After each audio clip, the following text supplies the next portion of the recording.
The game has many faces, and everyone has a story. My name is Jeremy Sheetinger, and come along for the journey as the farm system explores where the game was, where it is, and where it's going. From big league clubhouses to little league parks, this game has a lot to offer. For the first time ever, this series will attempt to pull back the curtain and demystify the game. The stories, those are endless as we pull perspectives from inside professional baseball, down through all levels of college, into high school and youth baseball, the highest levels of softball, business professionals, and even training facilities. Come along as we connect the dots and celebrate the special people from within our community telling their stories from inside the game we all love. This is The Game.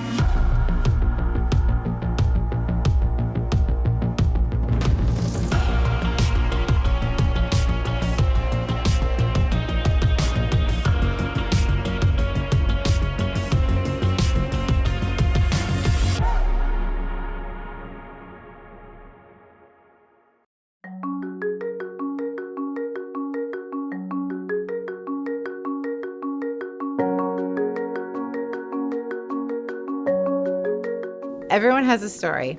I'm Beth Tarina, and this is the story of LSU softball.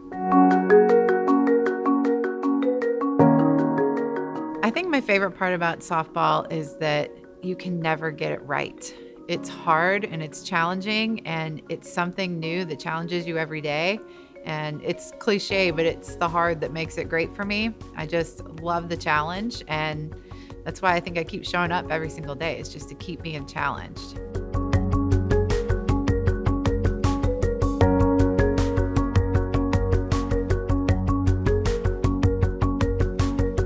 Everyone has a story.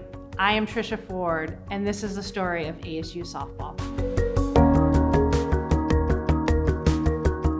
I ended up starting with baseball, played baseball for, until it kind of got to that age where it not so cool when the girl's better than you, age. So probably around 11, 12-ish. And so after that, softball had kind of progressed, and fast pitch, there was a local youth league, and I was fortunate enough, there was a lady named Ella Vilci who played in the Pan American Games, and so at that time, that was the highest level. There was no really Olympics, and so she played for the Puerto Rican national team, and I just remember watching her growing up because my dad would take me to fast pitch. There was a Hayward League, men's fast pitch league, so I would go and watch that. And then Ella, she would warm up pitching windmill from center field and can throw it on a line.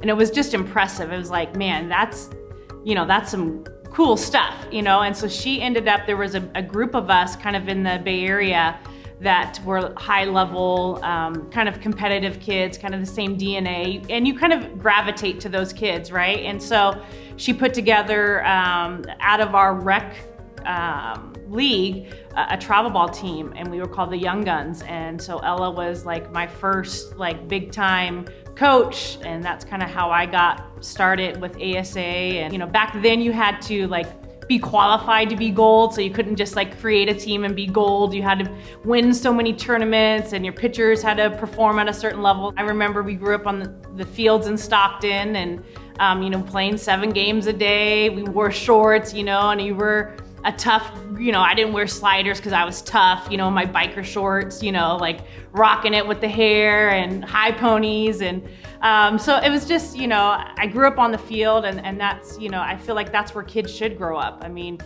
we spend so much time doing other things. Really, I feel like a lot of my life lessons were taught and learned on the ball field.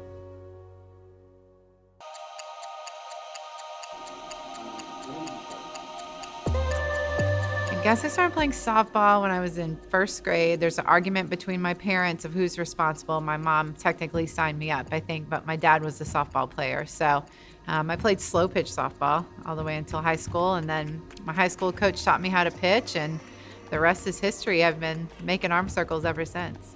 Well, I played in the first 4 years of the SEC, which is really cool to kind of circle back and still be in the SEC as somebody that played. So something I'm proud of. And I was on the team at Florida, the first 4 years of the program, I was a walk-on.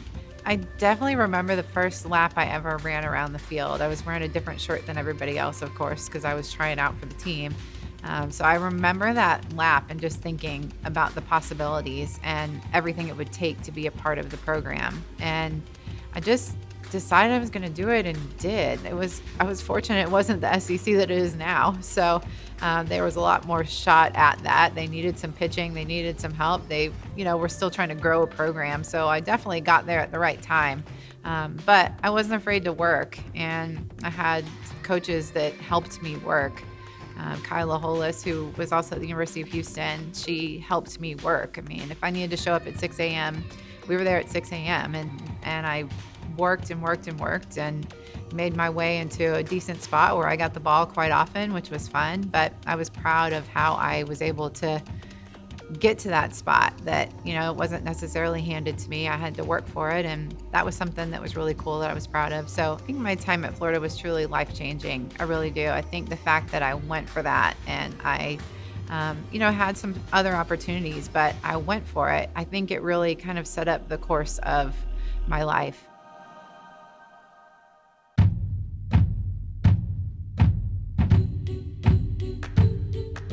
So I played at St. Mary's College, which is it was a great fit for me up in Moraga, California. And I was going to be a research lawyer. I was a politics major. I was thinking about going into teaching. And I didn't really see my path. Others did. And I think that's always how it goes. Everything kind of fell into place. So I went to St. Mary's, got going. I was able to get my 5th year because I had an injury, and they needed an assistant coach after I had finished playing. And needless to say, I took it and just I started my teaching credential, and it just kind of maneuvered into I got a full-time, our pitching coach ended up leaving. I kind of fell into that spot, and yeah, I mean, you just kind of blink your eye, and I just think that there's a plan, and you just kind of go with it. And so I stayed at St. Mary's for a little while and was the interim head coach, and then John Rittman called, and he's like, "Hey, I'm looking for Maureen Brady. She used to be the pitching coach at St. Mary's. I'm in need of a pitching coach because Lonnie Alameda had left and taken the job at UNLV." And I'm like, "Oh, she's going into nursing school, she's doing all of that." And I said, "You're looking for a pitching coach? I could be your pitching coach." And so him and I still joke to this day, because he was like, "I didn't even think of you." And I'm like, "Well, if you don't sell yourself, then how are you ever gonna go anywhere in life?" And so that's actually how I got an interview at Stanford. I just kind of bulldozed my way in. And so I went over to Stanford, a couple weeks later, and I'm sure John had, some other people in mind, and we really connected, and he took a chance on me. I mean, he took a chance on, somebody that was, a young buck that had only been coaching for a few years. And, I'm just really grateful for him, because, there's so many places and people he could have gone to. And, I was there for 9 years, and we went to the World Series, and, somebody that really taught me a lot. He would probably tell you that I was, a little crazy back then, hard-nosed. I wasn't a parent yet. So you just don't see things as you do as a parent. And so he is a very calm, even demeanor. So I think I learned a lot from him of just kind of how to be a professional. I think when I think of John Rittman, I think of a professional. He's been a professional every place that he's been at.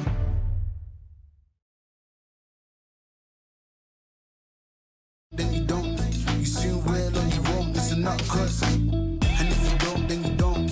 You soon well or you won't. If you know, then you know. And if you don't, then you don't. You soon well or you won't.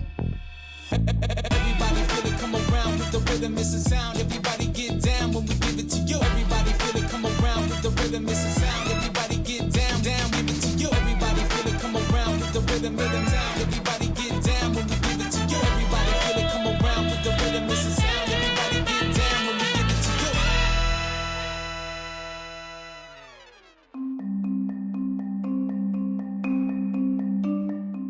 So I was never going to be a softball coach. That was never in the plan. I went to school to be an occupational therapist, passed my boards. I was ready to go. And then a man named Frank Griffin, who was the coach at Stetson University, called and said, I need a pitching coach. You can get your master's degree and you can, do this. And so I said, well, I'll do this for 2 years and then I'll go on to the next thing. And then from there, Kyla Hollis called. I went to Houston for 5 years, and all of a sudden I was a head coach at FIU, and now this is my 11th season at LSU. None of it planned. Obviously, there was a much greater plan than the one I had for myself. I remember my walk down the hallway of our facility thinking, oh my gosh, I could be the coach here? This is unreal. I just remember thinking, how could that be possible? It was a whirlwind that whole time. I had 2 other interviews at SEC schools. There was a lot of openings that year. It was just a year with a lot of movement. And LSU called, and I just couldn't imagine a job that was any better. If someone says, is this your dream job? Well, no, but what's better? I mean, this place is incredible. It is beautiful. It has every ounce of support you could ever want from administration, from the fan base. You truly couldn't ask for more. And I've been so fortunate to be here for as long as I have, but I still circle back to that first walk down the hallway all the time and think about, just the excitement that it felt to be the coach of LSU. Well, I learned right away, year one at LSU, that going to the World Series is really hard. It is really hard. It takes some breaks. It takes some luck.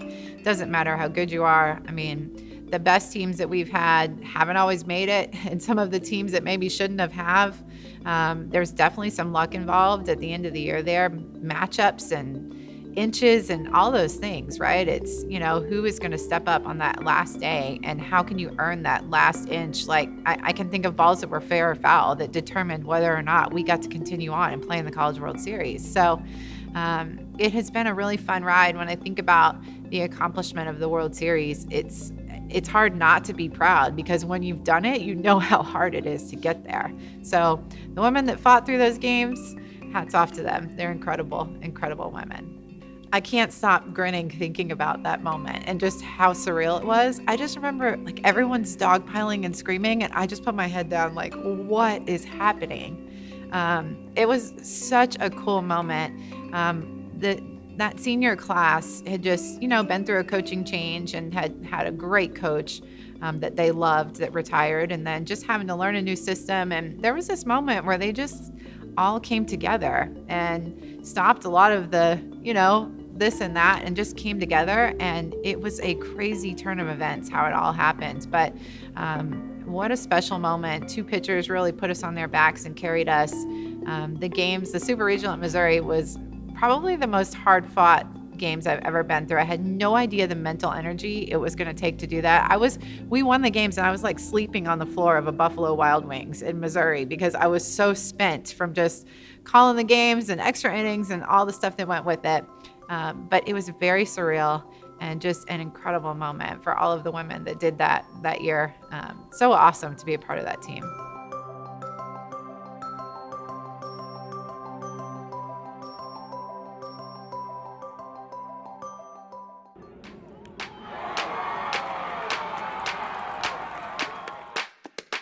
My name is Jeff Harger. I'm the hitting coach and all defensive coach here at ASU.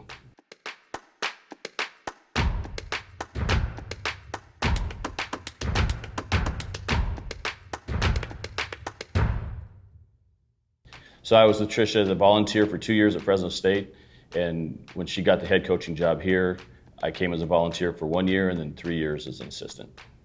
Yeah, so the team chemistry, we're working hard on that. We really want to create a family-type atmosphere. I played football in high school, and that's one of the things I really missed was that team camaraderie. So we want to develop that. And this year specifically, I feel like we're really getting closer to the kind of culture we want to have here. So when we're bringing in athletes, the main things that we talk about is creating a great environment for them to be successful in kind of 3 areas. One area is on the academic side. Another one is creating great people and winning championships. And so to do all that, we talk about our work ethic, kind of what our values are, creating, being disciplined in everything that we do, being accountable, not just ourselves, but holding others accountable as well. Gratitude, being appreciative for the opportunities that we have.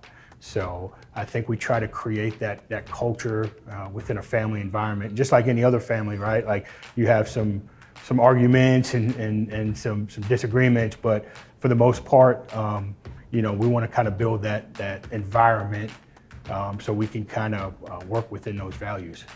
To me, it's about relationships. And I think, when I talk to other people across the nation and, we're talking about coaching, that's something that a lot of people would say about us is that we have really good relationships with our players. And I think, there's a fine line there because sometimes I know things that I don't want to know.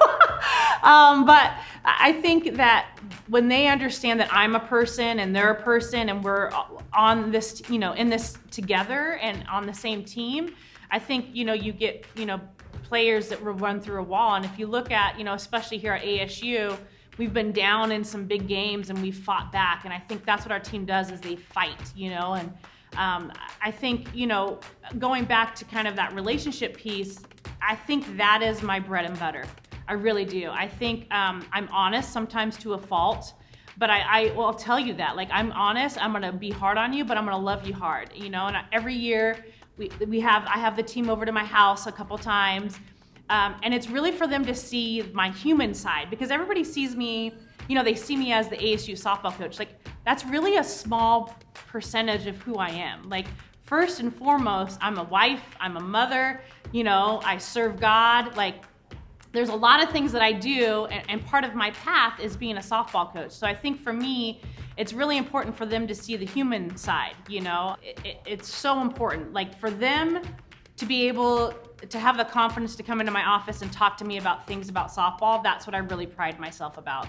I could tell you stuff about each one of my players that has nothing to do with softball, and I think that's the sign of a really good team or a program. I think a lot of my best conversations happen out on the field, walking while we're shagging balls and those types of things, because then we feel like we're on the same level, same space. And I think that's the biggest thing is, like, we are on the same level, we are in the same space. Like, I'm trying to motivate you and try to teach you the game, but through life, right? And you're also trying to learn and teach me, like, how can I be a better coach? I learned so much from them as I hope that they learn from me. It's funny how I started using the farm board. Our AAA hitting coach, Brian Bencourt, he had a recommendation for me one day. He said, hey, I think it's gonna really benefit you if you scissor, if you do the scissor move when you're hitting. So I said, I'm all up for it. I'm all about learning, adjusting, at age 36. I've had a bunch of different batting stances, tinkered with stuff every single year. This game is about constantly making adjustments, and I always say you gotta adapt and change to really survive. So that's something that I've tried to do my whole career, and with the farm board, it was amazing. The results I got right away were, the first day we were trying to scissor in the cage, and he was telling me the move to do it with my feet, and I couldn't really grasp it. And then he put the farm board on my feet, and it was magic after that. So I incorporate the farm board every single day into my routine. It really helps me with the move that I'm now making in the game. That's allowing me to stay inside the ball a little bit better. At my age, you start losing a little bit of flexibility and mobility, and this has been a great tool for me to bring out that mobility and bring out the best in the usage of my legs. Using the farm board has been a big key for me. It's something simple, it's easy to use, it's something I can take with me anywhere. It's super mobile, it's super lightweight, and it just really works. It works wonders for getting your legs in a position to hit. I really love using the farm board to get my legs grounded into the floor and to really create force from the ground up. And I think that's where hitting starts. It starts from the ground up, and the farm board puts your legs in a great position to really do some damage and allow your swing to work properly. Thank you, Farm Systems, for the farm board. After 10 years of Major League Baseball, I'm still out here trying to make adjustments and constantly change, and the farm board was a perfect thing for me at this stage of my career.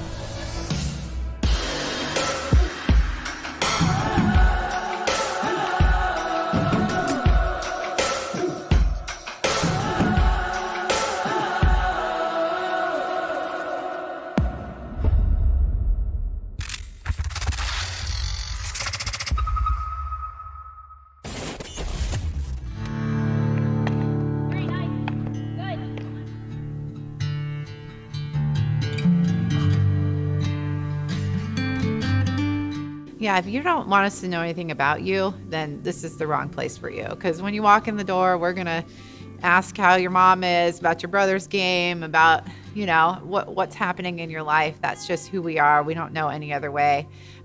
My hours in the bullpen are as much of get to know you, therapy, joking, fun session as they are working on pitching mechanics. It's some of my favorite hours at this complex are just sitting in the bullpen. And it's not always just pitchers. Other people stop by and chat with us too. So that's just who we are as people. I think a lot of programs say that they're about family, but I don't think you have to say that here because you're instantly become our family. My kids jump all over you when you walk in the door.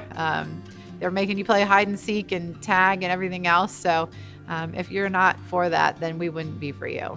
It's hard being a coach and a mom. You're away a lot. You miss things that you don't want to miss. But then you think about the fact that they're getting to grow up around all of these awesome women and they have more role models. The fact that I have 3 girls is really awesome too, because they have all of these role models that they get to see every single day. And I mean, right now they're still too young to even understand like what they're doing on a softball field, but they understand how they're loving them and how they're playing with them and how they're making TikToks in the parking lot or jumping in the pool, doing cannonball contests, whatever it might be. They're making some of the best memories because of the way we're integrating the team and our families. So she has transitioned to many different roles in my life. She went into just being a coach and me stepping on this and respecting her as a coach. She's transitioned into being a friend. She's a mentor that I look to for guidance in the coaching world on what I should do next, how I should be coaching and leading our kids. And then she is pretty much the mom of, she can parent me and I can take it and I can understand that she cares for me and wants the best for me. I've known Beth a long time. I've known Beth, she and I were friends long before we were coaches together. I really believe in her vision, and I believe in what the things she stands for. I believe that the way she handles herself on and off the field. I know she's a mother too. Like I said, I've worked at other places, and I have worked with other people that have had families. But with Beth, it's good because she sees it through a mother's eyes too as well. She knows that child is someone else's kid. And then being with Lindsay and Sandra, Sandra's been with us for a while. She played for us, and now she's been coaching with us. It's basically a really big atmosphere. I mean, my son calls Lindsay Aunt Lindsay, and Sandy's still Sandy because Sandy played. I think I'm the one on the staff that's not married. I'm taking applications, if you know anyone. But I don't have a family yet, so like they're my family. I spend more time with them than I do my own family. I see my own family twice a year, and I see these kids, 20 hours a week for as much as possible. I think that I'm a really average softball coach, but I'm really good at loving them. Like that's just something that like God put in me a long time ago. That's my job is to grow them as people. And so I try just to meet them where they're at and invest in them in whatever way they need it. And sometimes that's from a faith base, and sometimes that's from I just need somebody to hug me, and sometimes that's I really need you to tell me that I suck right now, like at life, and I should get my stuff together. And some of those moments are hard, but they turn into really, really cool moments down the road. I think that some of my greatest joys here that we've seen since we've been at LSU, even since I've been a coach at all, is just like our ability to watch them become mothers and doctors, and like we get to hold their kid in the hospital the first on the first day, like things like that they invite us back into their lives. I think it just says a lot about what we do here, and it's just something that I think like God put in me a long time ago, that if I'm gonna do anything for him, I can do it through softball, and it's just such a cool platform. And I really, really want to win the College World Series, but I really, really want them to know that they're worthy of something other than just hits and strikeouts and things like that. Well, they all complement each other in different ways. Lindsay is the nice person you can go to for anything. If you need help outside of softball and school, like she's going to be there. She's going to drop everything and just come meet you where you are. Coach is the person that's going to make sure you live up to your full potential on the field. Dobby will be the father figure in your life here. So it's your dad away from home. He's gonna love you, he's gonna push you in spaces that you need to be pushed. And Sandra is just a bundle of joy. Like she's just fun, she gets you where you need to be. And I think they all complement each other well. They just they get it done.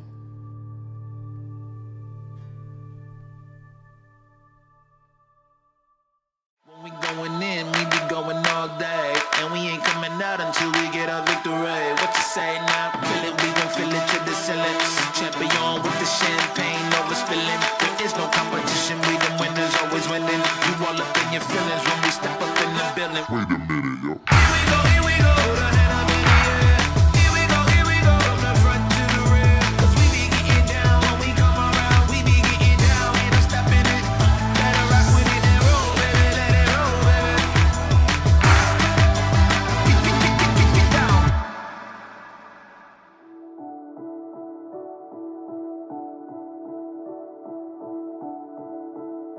I think, as our sport has evolved, and especially with technology, and your eyeballs are your eyeballs, and you have a certain lens with your eyeballs. And so what I really like about kind of where we're going is there's a relationship part of coaching, but I also feel like there's a factual part of coaching. And so for me, the best coaches can kind of mesh those two. And so when I think about player development today, I think that there's a lot of moving pieces to it. So I think that there's sleep, there's social, emotional, right?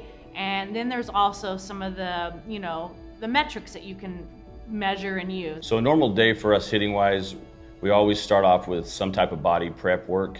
We have everyday drills that we do, whether it's med balls against a plyo wall, just all these things to get their bodies ready to hit.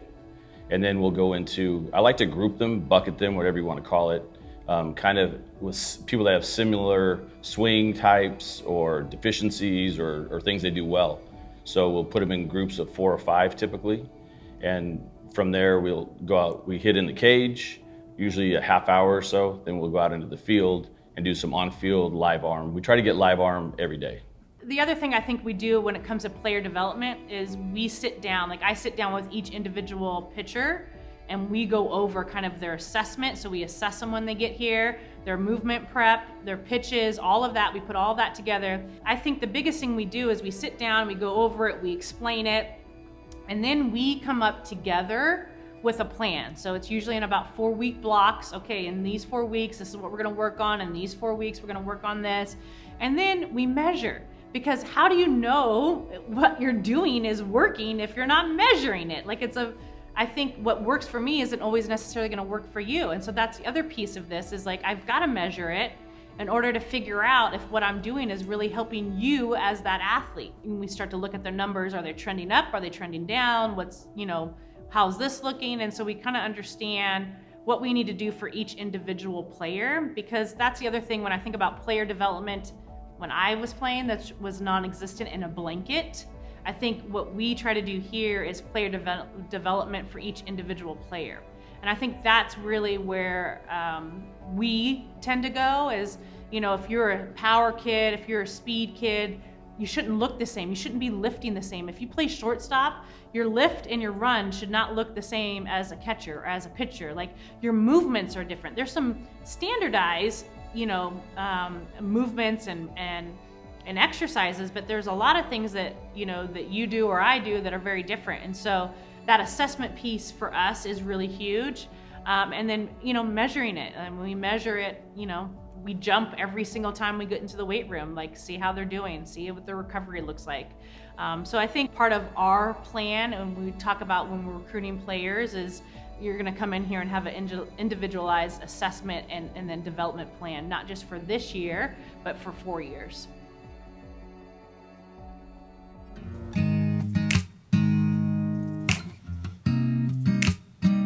I think the game's changing all the time. And if you're not changing, you're not growing. So I think we have to find ways that we're growing all the time, constantly. I never want to be called the old school coach. I want to be on the cutting edge. I want to be using the latest technology, using the latest things for our players. Like I want them to have the best of everything. So if there's something out there, we're going to try it. And, we're going to be able to give feedback based on what's available. So I think you've got to find a good balance. Like I said, you've got to find the things where you can still be yourself within it. I don't think you can get lost in it. I don't think it can overtake what you do, but find ways to make yourself better as a coach, just to enhance your strengths. So I think finding technology and things that support what you do. But ultimately, at the end of the day, like I said, if you're not changing, you're not growing. So we've got to keep learning. I really feel like I know less today than I did my first day coaching, because now I see the possibilities of this game and I see how many doors there are to open to find out, what could be better. So I think I'm learning all the time now, even more so than when I was a young coach. I think we probably just didn't have the technology. We had to have a little more faith in our coach, right? A little more trust, just because I said so, was a real thing, where now it's because the video and the data tells us so, right? But I think back in the day, it was a little more because I said so. I think you had to be open, and if it worked, then great, keep doing it. And if it didn't, try something else, a little more experimentation. I think the technology possibilities are just off the chart. I mean, I think the things that we'll be able to do, even in-game data, I think we're still behind in that. Baseball's in front of us in some of the in-game data and the information that they're getting. I think some standardized things across the board of what's good in our sport, we still don't know. We don't know exactly what combination leads to the best results, right, with some of the numbers that we have.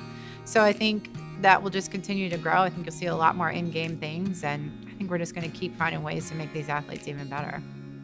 I think the game is competitive. I think it is incredible. I think the athletes that we have on our campuses and, all over the country are just incredible. They are capable of things that you just couldn't imagine. They're faster all the time. They're stronger all the time. They're throwing harder. I mean, now, you don't see one pitcher a weekend that throws 68. You see a staff that throws 68. You see kids with exit velocity that are off the chart. I mean, you see just these kids getting stronger and better all the time. It's technology of weight room conditioning programs.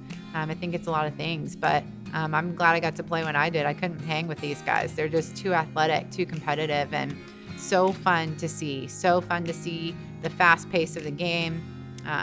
So fun to see them compete. But I would say the state of the game is competitive, and you better be ready. Oh my gosh. I don't know if I can wrap my head around it, to be honest with you, because I think about what it's done in the last 10 years. I couldn't have guessed where we are today. I think, I hope that we have a pro league, like a real pro league that's developed, that's supported. I think that there's a model that can, get developed that, really kind of showcases our talent. I think every time I bring somebody out to a softball game that's never been to a softball game, they're hooked. It's something special, and it's something that you'll never really understand until you step foot on a Friday, Saturday night in Tiger Park with the sun's down, setting over the river, the lights are on. It's something that words really can't describe. It sets the tone to play at the World Series. There is a full packed stadium. Every SEC series that we play, they're loud, they're in your face, they're cheering for you. I would hate to be another team here because I know how loud they can be and intimidating that is. I think there's so many things. It's fast, it's quick, it's super athletic. You see all the time, fast pitch players will throw to big league guys and they're struggling, so it's a high skilled, sport. So I think for me, I'd like to see it in the Olympics every single year. That would be another thing, hopefully in 10 years that it's there. But I really think that you're gonna see some massive stadiums. I think, our TV ratings are through the roof.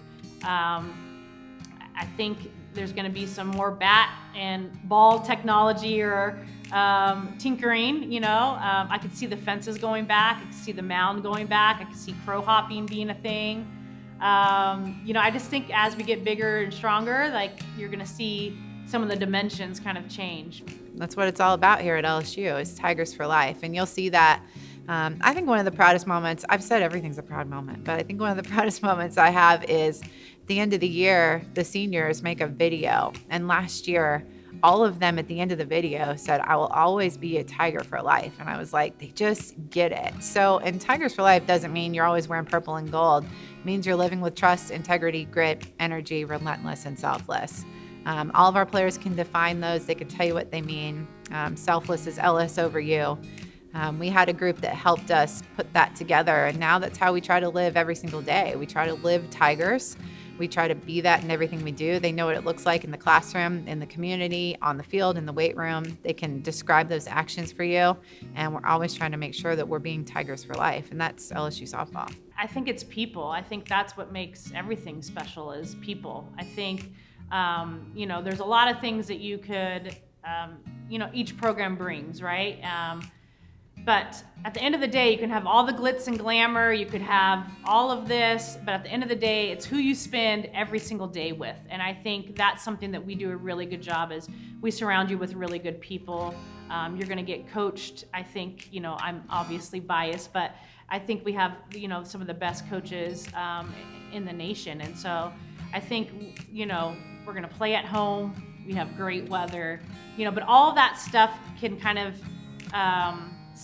take a back seat if you don't have good people around you. And so I think coming here, I have great relationships with my players, and we go to bat for our players. I think that's the other thing is that we're pretty passionate about who we are, what we are, and what we represent every single day. That means when I wake up, when I take a shower, when I eat, when I go for exercise, when I come to the office, like 24 hours a day. I know what we represent and what that brand looks like. Everyone has a story. My name is Jasir Badar, and this is a story of ZT Athletics. Everybody has a story. I am Rudy Garcia, and this is my story. Everyone has a story. I'm Scott Baker, and this is the story of Basic High School.